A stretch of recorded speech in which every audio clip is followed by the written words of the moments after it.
বর্তমানে আমরা কিন্তু প্রায় সময় শুনি কালচার টেস্ট দেওয়া হয়, ইউরিন কালচার, সোয়াব কালচার, পাঁচ culture, blood culture, urine culture আমরাই তো দিয়ে থাকি, কালচার টেস্ট দিয়ে থাকি। কেন কালচার টেস্ট দেই? কালচার টেস্ট দেই কোন অ্যান্টিবায়োটিকটা রেজিস্ট্যান্স হয়ে গেছে এইটা শনাক্ত করার জন্য। দেখা যাচ্ছে অনেক অ্যান্টিবায়োটিক এখন আর কাজ করছে না, সেক্ষেত্রে কালচারটা টেস্ট দেই যে কোনটা রেজিস্ট্যান্স, কোনটা মডারেট, কোনটা সেন্সিটিভ, এগুলো কিন্তু আমরা কালচার টেস্টের মাধ্যমে বুঝতে পারি, যার কারণে আমরা কালচার টেস্টটা দিয়ে থাকি। আসসালামু আলাইকুম রহমতুল্লাহি ওয়া বারাকাতুহু। আমি ডাক্তার মীর শহীদুল ইসলাম, আমার চেম্বার শুভেচ্ছা 255, ঐতিহ্যবাহী শেখঘাট, সিলেট। জি দর্শক শ্রোতা, আজকে আলোচনা করব ড্রাগ রেজিস্ট্যান্স নিয়ে। ড্রাগ রেজিস্ট্যান্স এখন বর্তমানে একটা বড় চ্যালেঞ্জিং ব্যাপার হয়ে গেছে আমাদের প্র্যাকটিস জীবনে। আমি যে ড্রাগটা দিচ্ছি ওই ড্রাগটা সে অনেক আগেই খেয়েছে, ওই ড্রাগটার সে আরও 1 বছর আগে রেজিস্ট্যান্স হয়ে গেছে, অর্থাৎ ওটা দিয়ে আর তার শরীরে কোনো জীবাণু মারা যাচ্ছে না। আর রোগীটা আসলো, তাকে আমি সেফালোস্পুরিনের ফার্স্ট জেনারেশনটা দিলাম, সেপ্রাডিন দিলাম, সেফালোস্পুরিন দিলাম, সেপাড্রক্সিল দিলাম, কিন্তু ওটা দেখা গেছে 1 বছর আগেই রেজিস্ট্যান্স হয়ে গেছে। কুইনোলোন ডেরিভেটিভ দিলাম, রেজিস্ট্যান্স হয়ে গেছে। তখন তার ওই কালচার টেস্টটা দেই। এই কালচার টেস্টে দেখা যায় তার বেশ কিছু ড্রাগ, ম্যাক্রোলাইট ড্রাগ সেন্সিটিভ থাকতে পারে, আরও কিছু ড্রাগ সেন্সিটিভ থাকতে পারে।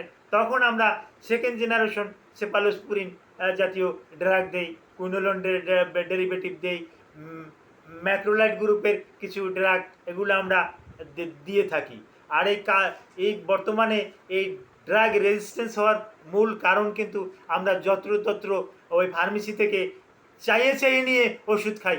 আমাকে সিপ্রোসিন দেন, আমাকে লিভোক্সিন দেন, আমাকে সেপ্রাডিন দেন, না আমাকে ওই নাম বলে আমাকে সেপোটিল দেন, আমাকে ফিউরুসেপ দেন, আমাকে এই শুধু এরকমের বলে আমাকে শুধু সেফোডেক্সিম এক্সিটিল দেবেন, সাথে ক্লাবুনিক অ্যাসিড যেটা আছে ওটা দিলে আরও ভালো হয় না?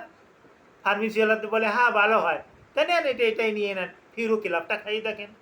এইরকম খাওয়ার পরিপ্রেক্ষিতে ড্রাগ এত এত এত বেশি রেজিস্ট্যান্স হয়ে গেছে, এখন আইসিইউতে রুগী ড্রাগে আর কাজ করছে না, ঔষধে কাজ করছে না। আইসিইউ ডাক্তাররা বলে রুগীর এখন 11th আওয়ার, শেষ মুহূর্ত, আপনারা নিয়ে যান, আমাদের কিছু আর করার নাই। ড্রাগ রেজিস্ট্যান্স, তার যে সমস্যা, তাকে বাঁচানোর মতন ওষুধ আর পৃথিবীতে অবশিষ্ট নাই। তো এই রকমের হয়ে যায়। তারপর আসে আমরা যে সমস্ত খাবার খাই, বিশেষ করে মাছ খাই, এই যে চাষের মাছ খাই, তারপর আসে আমরা যে মাছ খাই, চাষের মাছ, ব্রয়লারের যে মুরগি খাই, এগুলোকে কিন্তু অ্যান্টিবায়োটিক দিয়ে, অ্যান্টিবায়োটিক খাইয়ে এগুলোর কিন্তু আগে বাগিয়ে কিন্তু রেজিস্ট্যান্স করে ফেলে, যার পরিপ্রেক্ষিতে ঔষধে কিন্তু আর কাজ করে না। তো খেয়াল রাখবেন, যত্রতত্র অ্যান্টিবায়োটিক খাবেন না, এবং আপনাকে ডাক্তাররা দিলেও আপনি অ্যান্টিবায়োটিকের যে একটা নির্দিষ্ট ডোজ আছে, ডাক্তার আপনাকে বলে দিয়েছে 5 দিন 7 দিনের খাওয়ার জন্য, আপনি ওই নির্দিষ্ট ডোজটা আপনি কমপ্লিট করবেন। ডোজটা কমপ্লিট করে তারপর আসে আপনি ক্ষান্ত করবেন। 2 দিন 3 দিন খাবেন, আজ একটা খাইলেন, কাল একটা খাইলেন না। অনেকেই দেখা যায় যে আজকে একটা টেট্রাসাইক্লিন খাইলো, আজকে একটা সেপ্রাডিন খাইলো, একটু ভালো বুঝলো, আর 5 দিনেও খাইলো না। 5 দিন পর বলে যে স্যার আপনি তো অ্যান্টিবায়োটিক দিছিলেন, এই 2টা খাওয়ার পরই আল্লাহ ভালো করছে, এরপরে আর খাওয়া লাগে না, বাকি ওষুধগুলো রয়ে গেছে। আমি কি এইটা তো একটা ভুল হয়ে গেছে, ওই রাত্রেই কল দেয় স্যার জ্বর তো আবার বাইরে গেছে, এখন কি ওইটা খাবো? আমি বলতেছি না, এই কাজটা করবেন না। আপনি এখন এর থেকে উন্নত মানেরটা লাগবে। আর উন্নত মানের কী লাগবে? আপনাকে কিছু কালচার টেস্ট করতে হবে, কিছু পরীক্ষা নিরীক্ষা করতে হবে। কয় স্যার এখন আবার পরীক্ষা করাইয়া আরও টাকা খরচ করাবেন না? আমি বলছি যে না, আমি খরচ করাতে চাই না। আপনার কর্মদোষে আপনি এখন খরচ করবেন, এখানে আমার কিছু করার নাই। তখন তারা ওই কালচার টেস্ট পরীক্ষা করে, কালচার টেস্ট পরীক্ষা করার পরে তখন যখন ওই রোগটা যখন শনাক্ত হয়, তখন ওই রুগীকে কিন্তু আমরা ওই সঠিক ঔষধটা কিন্তু আমরা দিয়ে থাকি। আর সঠিক ওষুধটা যখন রুগীকে দিয়ে থাকি, তখন সঠিক ওষুধটা রুগীতে খাওয়ার পর রুগীরা কিন্তু আরাম বোধ করে এবং তার যে সমস্যা আছে এই সমস্যা থেকে কিন্তু দূরে যায়। তো হ্যাঁ, ওই ড্রাগ কালচার নিয়ে, ওই ড্রাগ রেজিস্ট্যান্স নিয়ে আলোচনা আজকের মতন আমি এখানেই সমাপ্ত রাখলাম।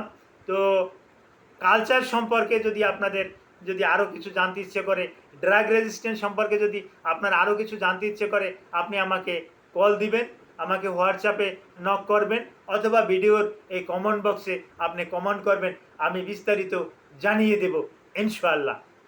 তো আজকের মতন আপনাদের সুস্বাস্থ্য কামনা করে আমি ডাক্তার মীর শহীদুল ইসলাম এখানেই বিদায় নিলাম। আল্লাহ সুবহানাহু ওয়া তাআলা আপনাদেরকে সবাইকে ভালো রাখুক, আমিন।